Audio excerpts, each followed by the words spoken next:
La Suisse, sur qui les projecteurs ont rarement autant été braqués. Il faut dire que l'État a été mis au centre de l'actualité par Donald Trump. Bonjour René Schwok, vous êtes professeur à l'Université de Genève, spécialiste en études européennes. Avec moi Caroline Noyer pour vous interroger. Bonjour Caroline.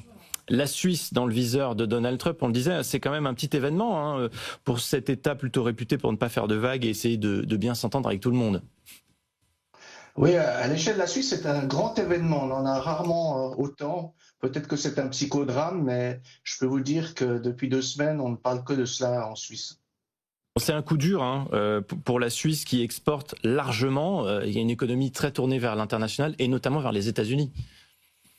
Oui, c'est un coup dur pour 3 raisons. La première, c'est que c'est 39% ces taxes douanières. C'est presque 2 fois et demi ce que l'Union européenne subit.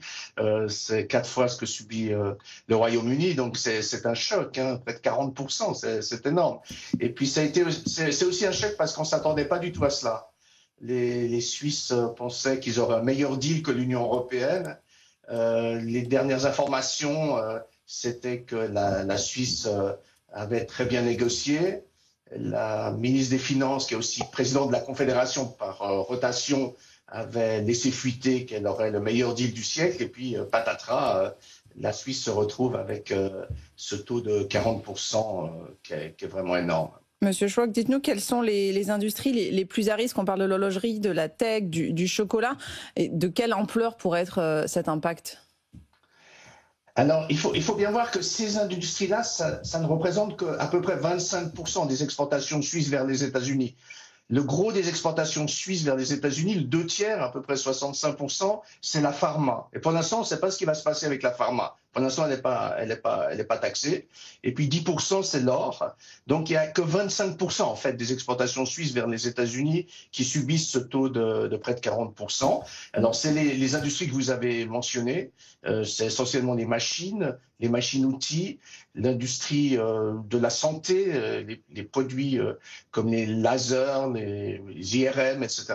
Donc, ces industries-là, elles seront touchées. Est-ce que c'est catastrophique? Nul ne le sait. Elles sont déjà en train de nous expliquer qu'elles ont des moyens de contourner ces sanctions.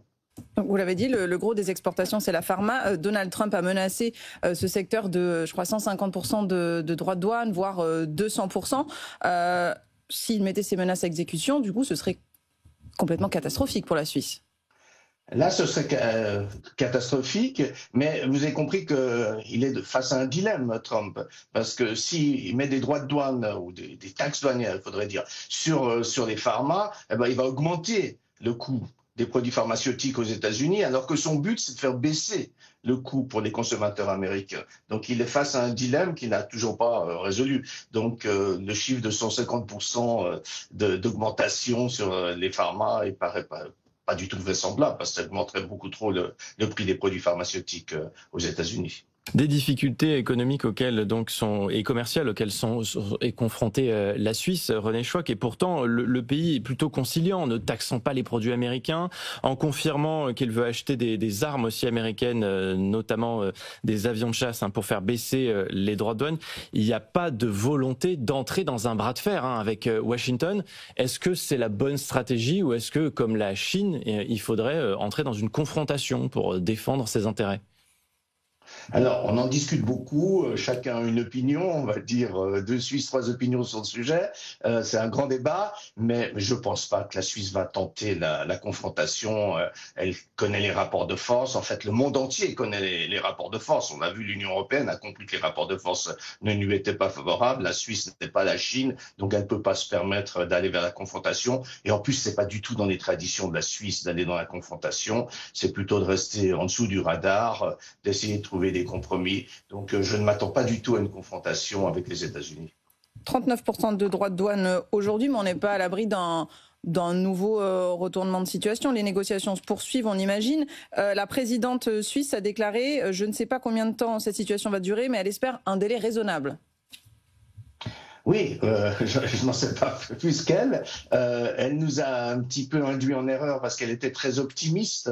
Donc, et puis c'est une personne tout à fait sérieuse, qui est pas du tout fanfaronne. Donc, on était tous en train de se dire que la Suisse allait obtenir un bon deal. Donc, je ne peux que rester prudent pour l'instant et dire que oui, logiquement, il devrait y avoir un accord au bout du compte, parce qu'il n'y a pas d'accord pour l'instant, hein, contrairement à l'Union européenne qui a un préaccord. La Suisse n'a pas d'accord. Elle s'est voulu infliger le diktat des États-Unis. Mais moi, personnellement, je reste optimiste, mais comme je m'étais trompé parce que je pensais que la Suisse aurait un deal, je veux quand même pas trop affirmer cet optimisme. Bon, tout ça, en tout cas, c'est un peu le grain de sable qui vient gripper une économie suisse qui se porte bien. Le pays a divisé par 4 sa prévision de déficit budgétaire pour cette année, grâce au prix des matières premières notamment. Donc, il n'y aura pas forcément de conséquences dramatiques non plus. Non, en principe, il ne devrait pas y avoir de conséquences dramatiques, à moins que la pharma soit touchée, mais ça ne devrait pas être dramatique, sauf pour certains secteurs. Mais est-ce qu'il va falloir songer, à développer d'autres exportations, peut-être, pour un petit peu atténuer les effets des droits de douane et des surtaxes ? Certainement, mais la Suisse est un pays très libéral où l'État n'intervient quasiment pas dans l'économie, beaucoup moins qu'en France ou dans d'autres pays européens. Donc ce sont les entreprises elles-mêmes qui vont trouver des stratégies d'évitement, soit en passant peut-être par leurs filiales dans l'Union européenne, soit en développant d'autres marchés. Mais en fait, l'État fédéral va très très peu s'occuper de ces questions parce que de nouveau, il n'y a aucune politique économique étatique en Suisse. Merci René Schwok d'avoir commenté cette actualité avec nous ce matin en direct sur BFM Business, professeur à l'Université de Genève, spécialiste des études européennes.